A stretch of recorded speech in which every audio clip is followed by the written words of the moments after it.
Il y a 60 ans cette année, entre le 6 et le 16 octobre 1955, lors du 42e Salon de l'Auto de Paris, Citroën présentait la DS. Dans le lieu féerique du Grand Palais, le constructeur au chevron dévoilait cette véritable icône du monde automobile. Symbole du futur par son style et sa ligne, la Citroën DS innovait aussi par ses technologies révolutionnaires. 6 décennies plus tard, DS quitte le giron d'un modèle pour devenir une marque à part entière, DS. Les modèles 1955 se distinguent par leur teinte de carrosserie bleu encre, des jantes alliage avec des centres de roues de couleur gold mat, un logo DS également de couleur gold mat sur le capot, petit clin d'œil à la DS d'origine. Mais aussi des coques de rétroviseurs extérieurs gravées DS au laser et des stickers dorés DS 60 1955 sur les portes avant et le volet arrière. L'intérieur exprime aussi le raffinement avec des sièges cuir Criollo sur cette nouvelle DS5. À cela s'ajoutent différents éléments de personnalisation estampillés DS 60 1955 sur tapis, tétière spécifique, badge numéroté limité à 955 exemplaires.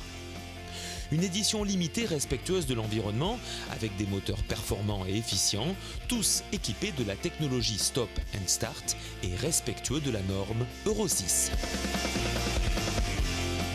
Je ne suis jamais monté dans une vraie DS, l'original je veux dire. Alors du coup je vais profiter au maximum de celle-ci. Celle-ci, série limitée DS pour les 60 ans avec par exemple ce logo Gold qui rappelle l'ancien modèle. Ensuite c'est pas ce qu'on appelle du flat design, hein. Il y a de tout partout. Alors de l'aluminium ici, des LED par là, encore de l'aluminium ici, il y a un peu de tout partout. Alors c'est pas parce qu'il y a de tout partout que c'est moche. Franchement c'est plutôt bien réussi, même si c'est un look un peu chargé, même sur les rétroviseurs il y a de la sérigraphie. Idem pour la partie arrière avec une ligne qui descend, un becquet qui remonte, des feux qui sont très travaillés, très jolis. Alors deux énormes sorties d'échappement, ça m'a fait rire tout à l'heure. Elles sont vraiment énormes ces sorties d'échappement. Par contre quand on se baisse, en fait il n'y a même pas d'échappement, il n'y a rien du tout, il y a juste ici deux petits tuyaux pour l'échappement. Bon c'est du look, c'est du design. Allez, c'est bien réussi quand même.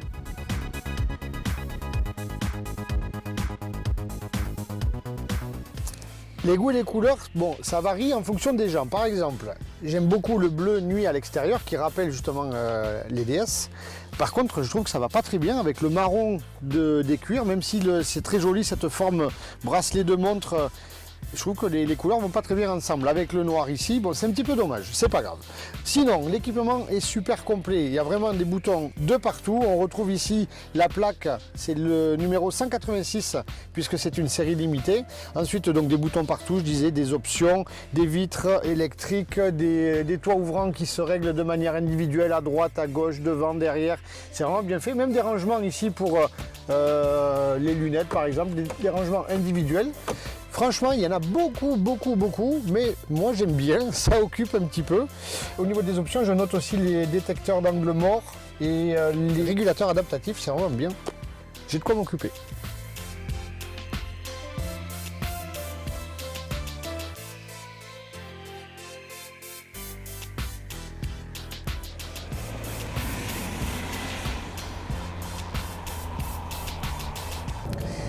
La vie à bord de cette DS est plutôt agréable, même si de mon point de vue, cette série limitée DS, il y a un sticker marqué DS, oui effectivement.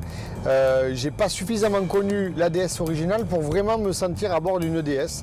Donc c'est un clin d'œil avec le passé, c'est les 60 ans de la DS. Citroën fête ça, bon ok, pourquoi pas. Malgré tout, c'est super complet. Il y a beaucoup de choses effectivement et c'est pas pour me déplaire. Il y a beaucoup de détails que l'on découvre au fur et à mesure que l'on avale les kilomètres. Honnêtement, je suis séduit.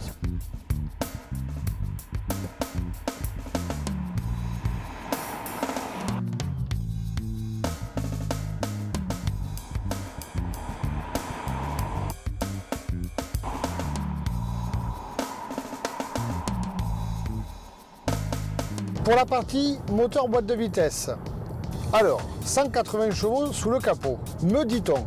Ok, pourquoi pas, j'ai pas vérifié. Moi je trouve que le rapport poids-puissance n'est pas très avantageux S'il y a vraiment 180 chevaux, la voiture est super lourde.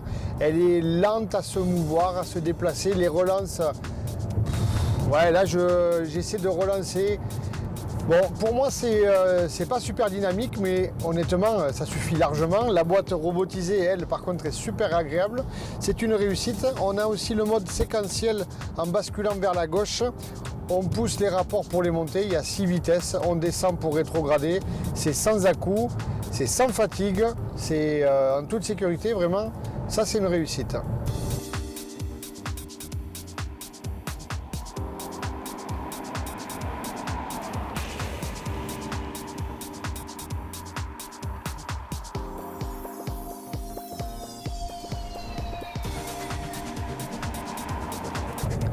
Pour la partie châssis, le gros point fort, me semble-t-il, c'est le freinage. Un freinage très très puissant. Les premiers temps, on se fait avoir, à peine on met le pied sur la pédale, on est la tête dans le volant quasiment. Donc ça, c'est vraiment une réussite. L'amortissement est bon, mais je pense que suite au problème de poids dont je vous parlais tout à l'heure, dans les virages, on prend un peu de roulis. Ça, c'est les points faibles. Et surtout, le point faible, le carton rouge pour moi sur cette DS, c'est la direction. La démultiplication est bonne. Par contre, elle est super dure, super lourde. Je ne sais pas si c'est à cause du poids du bloc ou quoi que ce soit. Mais je suis étonné que la direction ne soit pas plus assistée que ça. Voilà, alors à la fin de notre essai, c'est vrai qu'on a pris des petites routes aujourd'hui, eh bien, ouais, je le sens dans les bras quand même, c'est un peu fatigant. Je pense qu'au quotidien, ça va pas plaire à tout le monde ça.